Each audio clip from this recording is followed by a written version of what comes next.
If someone you see looks familiar, but you're certain you've never met them, run. Because the reason they seem familiar is that you've seen them before, right before you killed them. You just don't remember it. But they do. And they've come back. Something you accidentally killed. And now it's back. Wearing a face you almost recognize. They say it's just déjà vu.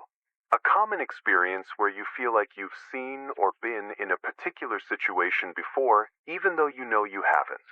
A harmless glitch in the brain. A flicker of false memory. But they lied to you. Because what stands before you, that oddly familiar face in a stranger's skin, it's not your mind playing tricks. It's something that remembers you. From the moment it died. A night you barely recall. A forest you shouldn't have entered. A voice that begged you not to step forward. Before your foot crushed something fragile. Now, years later, it's back. And it wears a human shape. But it's not human anymore. It's remembering. And it wants you to remember too. These cases have been rapidly growing in the United States of America for the last 2 weeks. The first incident was reported in Washington. Eli Rivera never liked Green Hollow. His grandmother used to say, "Don't go past the third oak. That's a sleeping place. You wake something it remembers." But when Eli was 12, he did. Stepped right past it on a dare. There was a mound. Soft soil. A strange warmth beneath his feet.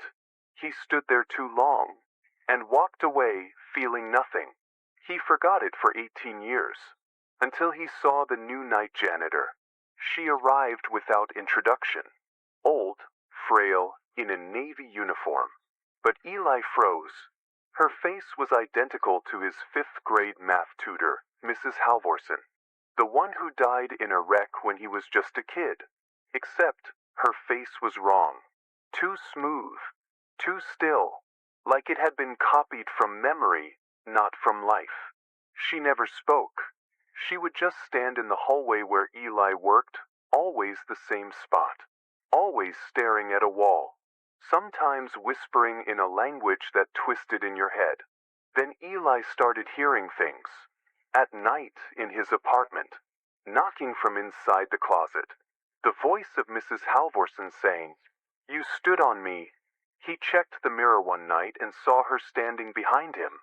Not in the reflection, but in the room itself. Mouth open. No sound. And her shadow moved, but her body didn't. That night Eli ran. He drove to his grandparents' land, straight to Green Hollow. They found his truck engine running. His shoes were placed beside the third oak. His phone left recording beneath it. The footage showed Eli screaming into the dark. "I didn't know. I was just a kid." And then the voice, her voice, from the trees. "But I remember. And now, so will you." In the final frame, a long arm made of soil and black veins reaches from the mound. Straight through Eli's chest. The second incident was reported in San Diego, California. Marcus Lane was the kind of man who laughed at ghost stories. Fearless, loud, and proud of it. When he was 13, he and his cousins broke into the old Belmont plantation just outside Savannah. Everyone in town said the roots there grew in shapes that weren't right. Like something was still buried and breathing beneath the house. Marcus didn't care. He stomped straight onto the back garden, over a low, soft mound of earth. One cousin screamed, "You stepped on it." Marcus just laughed. "It's swamp dirt. You babies are just scared of stories."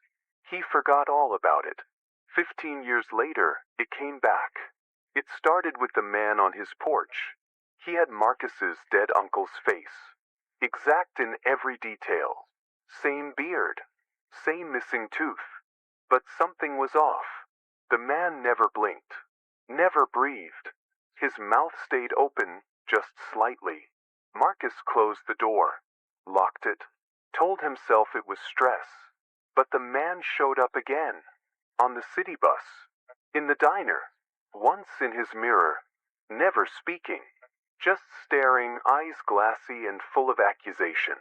Then came the dreams. Marcus was back at the plantation, barefoot, the ground pulsing. His foot was sinking into warm flesh, and something underneath was growling, not in anger, but pain. When he woke, his feet were covered in soil and his floorboards warped. That night, he screamed at the man standing outside. "What are you?" The man whispered, without moving his mouth. "I wasn't meant to die there." Then Marcus dropped. No wounds, no signs of struggle, but his chest was charred, 5 long finger marks burned deep into his skin, like something reached in and crushed his heart. His final words were muttered over and over. "I killed him again. I killed him again." Every culture warns its children with different words, but the rules are always the same. Don't wander past the old trail after dusk.